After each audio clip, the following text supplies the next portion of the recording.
Halo guys, welcome in my first YouTube channel. Jadi di video kali ini saya akan membahas tentang dunia yang berbau kesehatan yang berjudul Etika Profesi dan Perundang-undangan. Adapun pokok pembahasan yang akan saya paparkan yaitu kode etik kebidanan, belajar sepanjang hayat, dan karakter bidan yang dapat meningkatkan profesionalisme dalam praktik kebidanan. Mungkin ada yang pernah dengar terkait materi tersebut? Nah, yang belum pernah mendengar, yuk kita belajar bareng-bareng. Stay tune guys!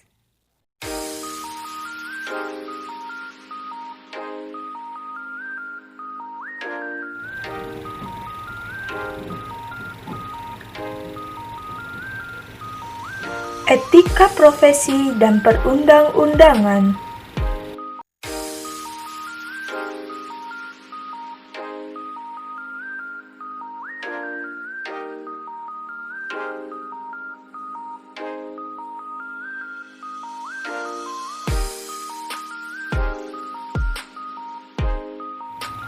Sebelum memulai pembahasan ke topik selanjutnya, perkenalkan terlebih dahulu, nama Sinta Ayu Indah Permatasari, NIM P071242190027, semester 3, Prodi Sarjana Terapan Jurusan Kebidanan Poltekkes Kemenkes Denpasar.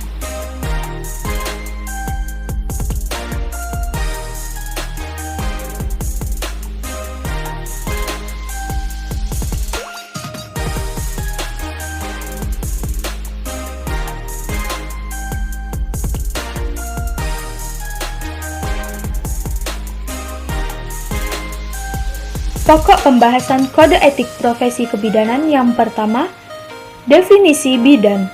Yang kedua, definisi kode etik. Yang ketiga, 7 bab kode etik bidan. Yang keempat, prinsip kode etik. Yang kelima, tujuan kode etik. Definisi bidan. Bidan adalah seorang perempuan yang lulus dari pendidikan yang terakreditasi, memenuhi kualifikasi, sertifikasi, dan atau secara sah mendapatkan lisensi untuk praktek kebidanan. Yang diakui sebagai seorang profesional yang bertanggung jawab, bermitra dengan perempuan dalam memberikan dukungan, asuhan, dan nasihat yang diperlukan selama kehamilan, persalinan, dan nifas, serta memfasilitasi kelahiran atas tanggung jawabnya sendiri dan memberikan asuhan kepada bayi baru lahir dan anak. Bidan merupakan salah satu profesi tertua di dunia sejak adanya peradaban umat manusia.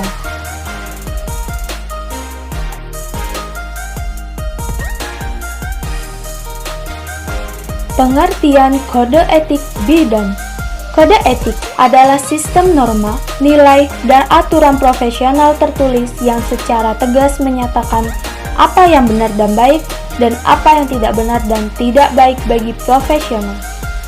Kode etik di Indonesia pertama kali disusun pada tahun 1986 dan disahkan dalam Kongres Nasional Ikatan Bidan Indonesia 10 tahun 1988.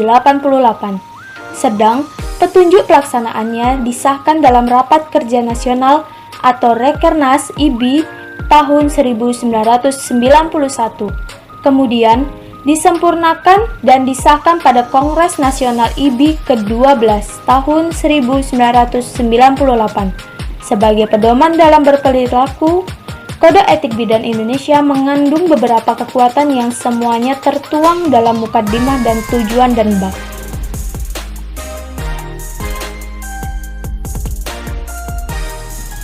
7 bab kode etik bidan. Yang pertama, kewajiban bidan terhadap klien dan masyarakat terdapat 6 butir. A. Setiap bidan senantiasa menjunjung tinggi, menghayati, dan mengamalkan sumpah jabatannya dalam melaksanakan tugas pengabdiannya. B. Setiap bidan dalam menjalankan tugas profesinya menjunjung tinggi harkat dan martabat kemanusiaan yang utuh dan memelihara citra bidan. C.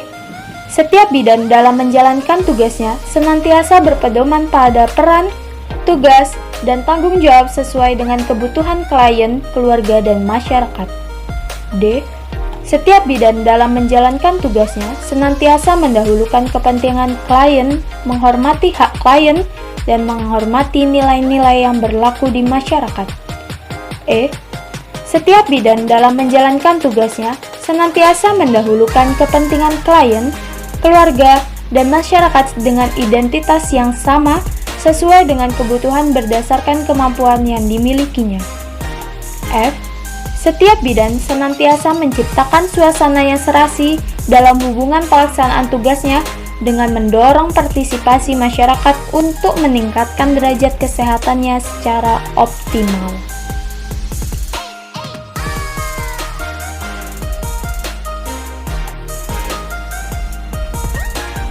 Yang kedua, kewajiban bidan terhadap tugasnya terdapat 3 butir. A. Setiap bidan senantiasa memberikan pelayanan paripurna kepada klien, keluarga, dan masyarakat sesuai dengan kemampuan profesi yang dimilikinya berdasarkan kebutuhan klien, keluarga, dan masyarakat. B. Setiap bidan berhak memberikan pertolongan dan mempunyai kewenangan dalam mengambil keputusan dalam tugasnya, termasuk keputusan mengadakan konsultasi atau rujukan. C. Setiap bidan harus menjamin kerahasiaan keterangan yang dapat dan atau dipercayakan kepadanya, kecuali bila diminta oleh pengadilan atau diperlukan sehubungannya dengan kepentingan klien.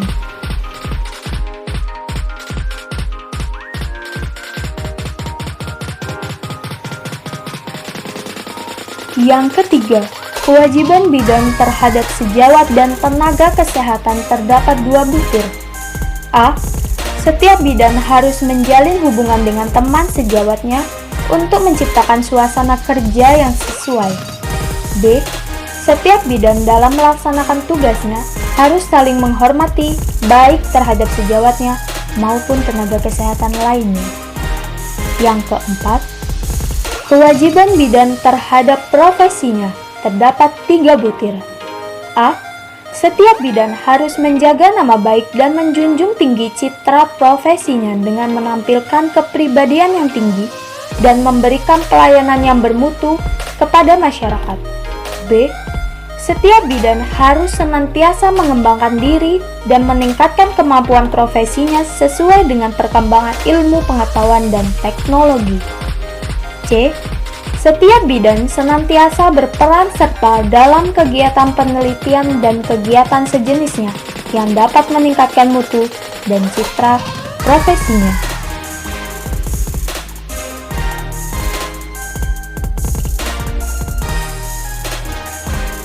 Yang kelima, kewajiban bidan terhadap diri sendiri terdapat 2 butir. A. Setiap bidan harus memelihara kesehatannya agar dapat melaksanakan tugas profesinya dengan baik. B. Setiap bidan setidaknya berusaha untuk meningkatkan pengetahuan dan keterampilan sesuai dengan perkembangan ilmu pengetahuan dan teknologi. Yang keenam, kewajiban bidan terhadap pemerintah, nusa bangsa, dan tanah air terdapat 2 butir. A. Setiap bidan dalam menjalankan tugasnya senantiasa melaksanakan ketentuan-ketentuan dalam bidang kesehatan, khususnya dalam pelayanan KIA atau KB dan kesehatan keluarga. B. Setiap bidan melalui profesinya berpartisipasi dan menyumbangkan pemikirannya untuk meningkatkan mutu jangkauan pelayanan kesehatan, terutama pelayanan KIA atau KB dan kesehatan keluarga. Yang ketujuh, penutup, terdapat 1 butir. Sesuai dengan kewenangan dan peraturan kebijaksanaan yang berlaku bagi bidan, kode etik merupakan pedoman dalam tata cara keselarasan dalam pelaksanaan pelayanan kebidanan profesional.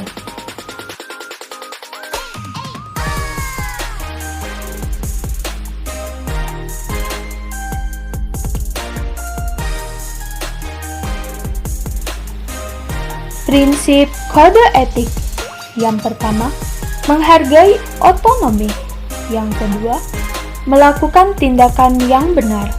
Yang ketiga, mencegah tindakan yang dapat merugikan. Yang keempat, memperlakukan manusia secara adil. Yang kelima, menepati janji yang telah disepakati. Yang keenam, menjaga privasi atau kerahasiaan klien.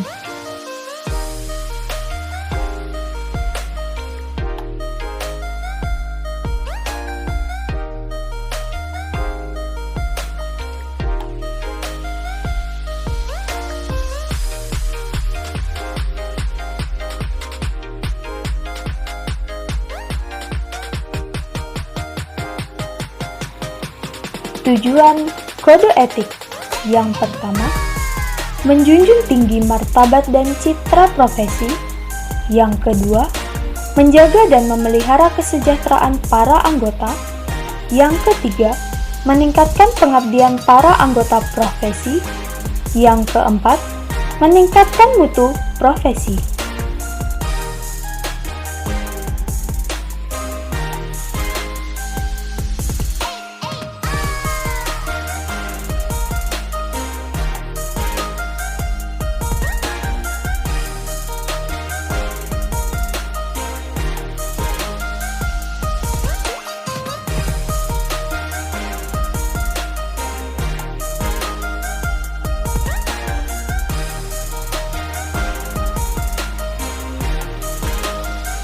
Belajar sepanjang hayat.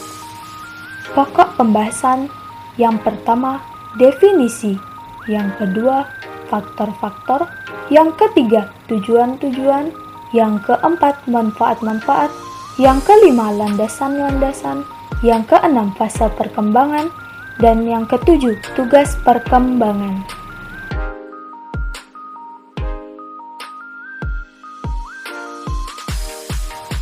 Definisi belajar sepanjang hayat. Belajar sepanjang hayat adalah suatu konsep, suatu ide. Gagasan pokok dalam konsep ini ialah bahwa belajar itu tidak hanya berlangsung di lembaga-lembaga pendidikan formal. Seseorang masih dapat memperoleh pengetahuan kalau ia mau. Setelah ia selesai mengikuti pendidikan di suatu lembaga pendidikan formal, ditekankan pula bahwa belajar dalam arti sebenarnya adalah sesuatu yang berlangsung sepanjang kehidupan seseorang. Berdasarkan ide tersebut, konsep belajar sepanjang hayat sering pula dikatakan sebagai belajar berkesinambungan atau continuing learning.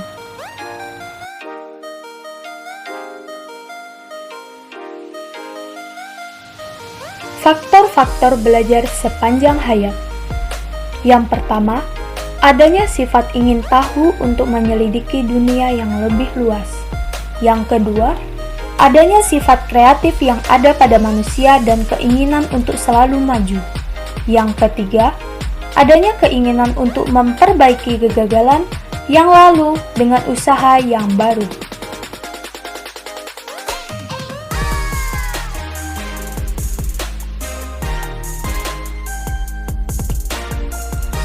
Tujuan-tujuan belajar sepanjang hayat. Yang pertama, untuk memperkaya kemampuan intelektual seseorang. Yang kedua, menjadikan individu yang lebih dinamis, lebih mudah menerima gagasan-gagasan pembaharuan dan lebih mudah berinteraksi dengan masyarakat yang ada di lingkungannya. Yang ketiga, untuk mengembangkan kemampuan nalarnya secara terus-menerus bukan saja objek-objek di luar dirinya, tapi juga terhadap kehidupannya sendiri, sebagai perorangan maupun sebagai komunitas. Yang keempat, untuk membantu individu dalam menimba ilmu bagi merealisasikan impian-impiannya.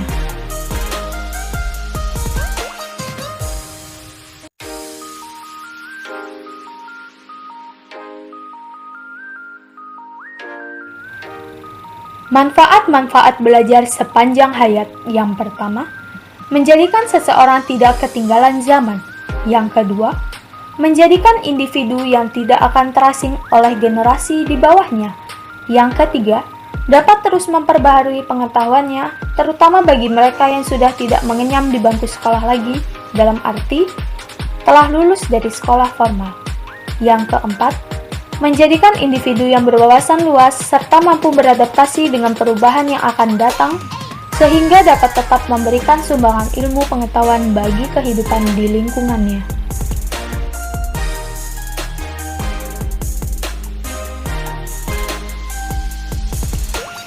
Landasan-landasan belajar sepanjang hayat. Yang pertama, semakin banyaknya lulusan dari sistem persekolahan yang ingin melanjutkan pendidikan. Yang kedua, semakin cepatnya perkembangan pengetahuan baru mengakibatkan meningkatnya kebutuhan pendidikan yang sesuai dengan kebutuhan dan tuntutan masa. Yang ketiga, asas bahwa pendidikan merupakan suatu proses kontinu yang bermula sejak seorang dilahirkan hingga meninggal dunia. Proses pendidikan ini tidak hanya terbatas pada bangku sekolah, tetapi juga mencakup bentuk-bentuk belajar secara informal. Yang keempat, semakin ketatnya persaingan di berbagai bidang kehidupan.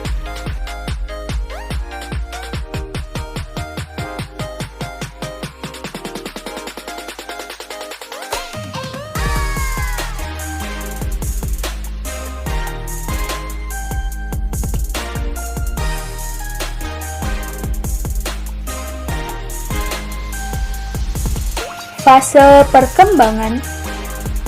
Yang pertama, fase perkembangan masa anak. Yang kedua, fase perkembangan masa kanak-kanak. Yang ketiga, fase perkembangan masa remaja. Yang keempat, fase perkembangan masa dewasa awal. Yang kelima, fase perkembangan masa setengah baya. Yang keenam, fase perkembangan masa tua.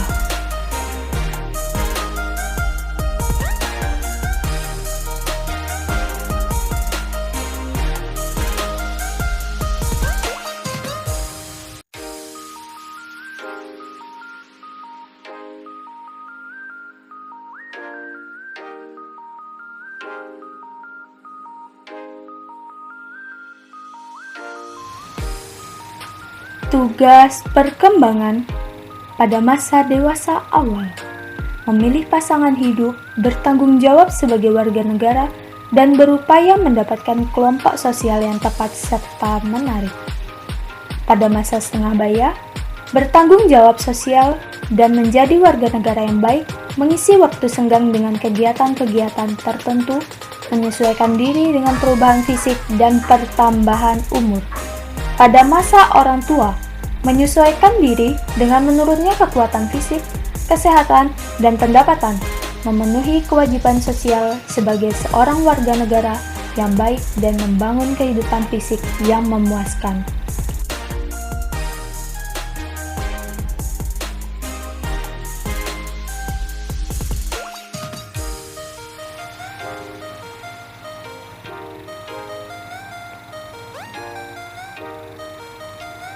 Karakter bidan yang dapat meningkatkan profesionalisme dalam praktik kebidanan.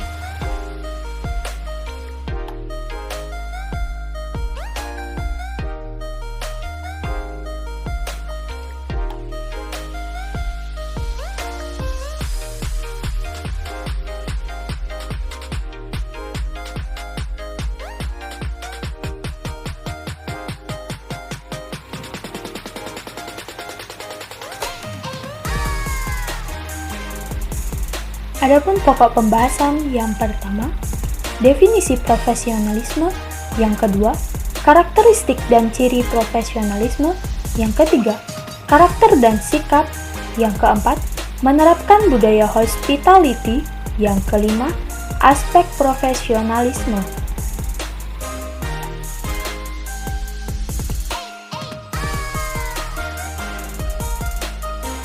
Definisi profesionalisme. Pengertian profesionalisme menunjuk pada dua hal, yaitu orang yang menyandang suatu profesi dan penampilan seseorang dalam melakukan pekerjaan yang sesuai dengan profesinya. Ia bisa dikatakan profesional ketika ia dapat melakukan pekerjaan tersebut yang sesuai dengan profesi dan kode etiknya. Seseorang yang menampilkan suatu tugas khusus yang mempunyai tingkat kesulitan lebih dari biasa dan mempersyaratkan waktu persiapan dan pendidikan cukup lama untuk menghasilkan pencapaian kemampuan, keterampilan, dan pengetahuan berkadar tinggi.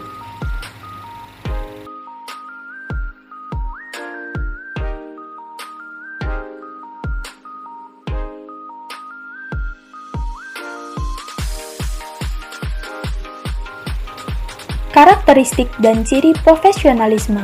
Yang pertama, bidan disiapkan melalui pendidikan formal agar lulusannya dapat melaksanakan pekerjaannya sesuai dengan tanggung jawabnya secara profesional.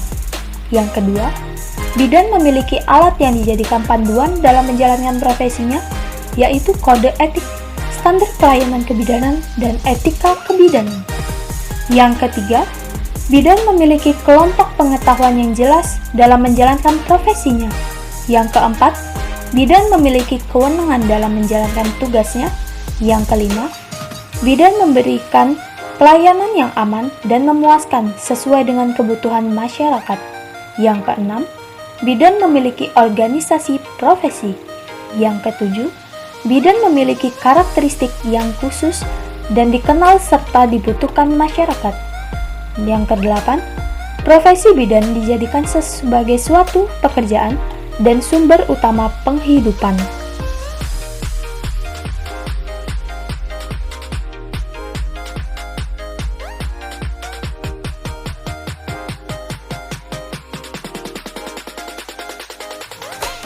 Karakter dan sikap bidan.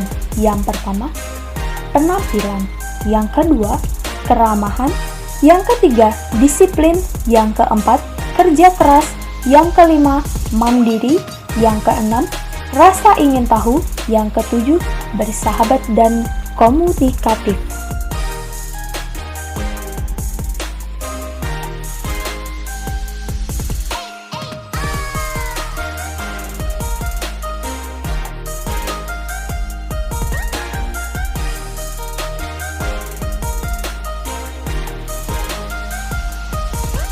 Aspek profesionalisme. Yang pertama, aspek potensial.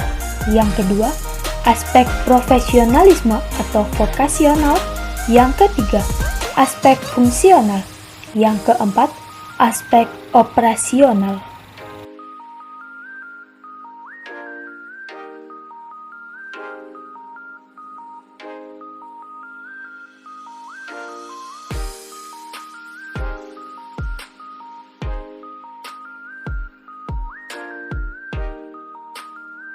Menerapkan budaya hospitality.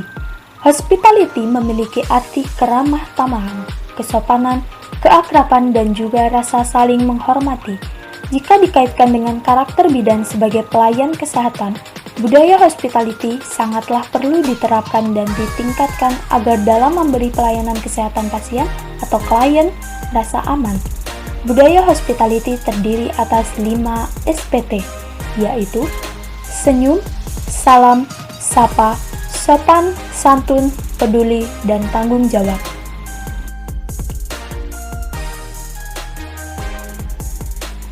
Sekian pemaparan yang dapat saya sampaikan.